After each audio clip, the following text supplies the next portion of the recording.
For Election Commission, data is extremely important, and I think it is good to remember that probably Election Commission is the generator of the largest data in the country, because every election 800 million plus voters, they have to be documented, they have to be on the voter list, their screening and voting patterns.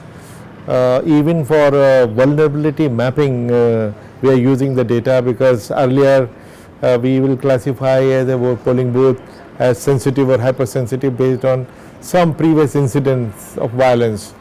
But that was not enough. Maybe it was a one-off incident. After that, the village was totally peaceful. But to classify it as hypersensitive and send all your forces there was wasting those forces when they were in short supply. Then we changed our parameters, and then we started using our own data. What was the voting pattern in the previous election? If we find extraordinary high turnout, we take it as a possibility of booth capturing. If we see extraordinarily low turnout, we take it as possibility of intimidation. People were in large numbers were not allowed to come and vote. When we see some person getting enormous number of votes, 90-95% of votes against the average.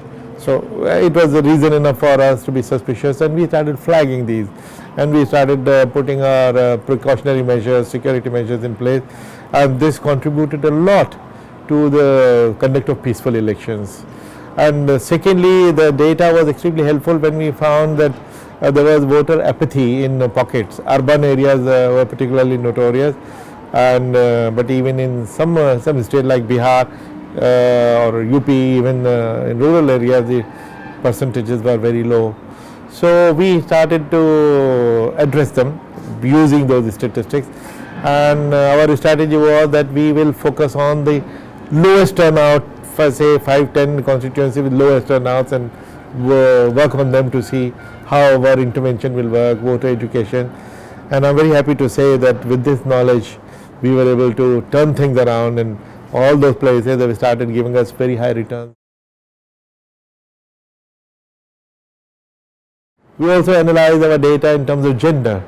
In fact, this was one of the first things which I introduced, because I had earlier worked in Department of Women and Child Development.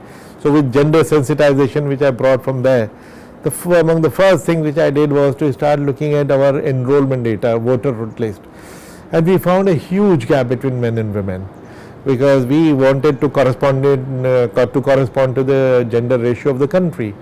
If it was 929 women for 1,000 men at that time, in our case we found women voters were just about 800 or even less. So we started addressing. We made it a part of our regular screening. Every monitoring of voter roll, compulsorily we looked at that, and we brought about enormous improvement.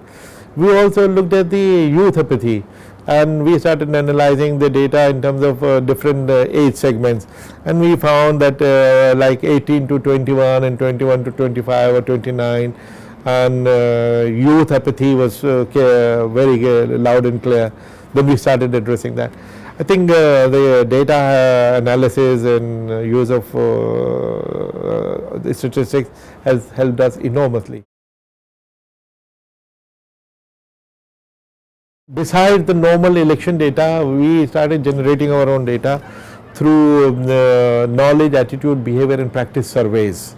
When we set up our voter education division in 2009 and 10, first thing we did was to find out why is it that people are not voting, what are their attitudes, if they come and vote, why, what is the motivation, if they don't know come and vote, what is the demotivation, what is the percentage, women, youth segment. And then we started addressing them, and I'm very happy to say that women turnout has in half the states women have outvoted men despite their overall low numbers. Youth have started coming out in huge numbers, but still a lot more needs to be done. And urban voter apathy also was addressed based on that knowledge. So I think, but that is a sad reality, that the creator of the huge data that Election Commission is, we do not have a statistical division. We used to have a statistical officer till 5-6 years ago. He was on deputation from Indian Statistical Service. He went back. After that, our laziness, inefficiency, or whatever apathy, we have not been able to fill up the post. That's why I'd requested Pradeep from the University of Berkeley, California, Berkeley, to come us and please teach us the value of statistics and create some consciousness.